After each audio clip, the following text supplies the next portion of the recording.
Esse treino vai deixar o seu quadríceps cabuloso com apenas 3 exercícios, então já salva o vídeo para você fazer depois, hein? Começa na cadeira extensora fazendo uma série de 20 movimentos e depois vai fazer mais 3 séries de 10 a 12, lembrando, sempre até a falha. Terminando, a gente já vai pro bom e velho leg press, vamos fazer pirâmide crescente, então vai começar fazendo 15 movimentos, depois 10 movimentos e depois 8 movimentos. Lembrando que a ideia é sempre chegar bem próximo da falha, então nada de ficar deixando repetições aí de reserva, hein?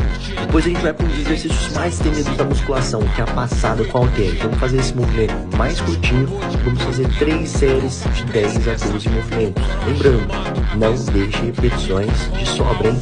E para finalizar, a gente vai voltar para a cadeira extensora e vai fazer um peso bem pesado. Vamos fazer 3 séries de 8 movimentos. Então, soca peso, tá? E nas últimas 2 séries, vamos fazer drop set apenas uma vez. Se você gostou do vídeo, quer mais dicas de musculação, não deixe de seguir essa página que é a melhor para você aprender a treinar.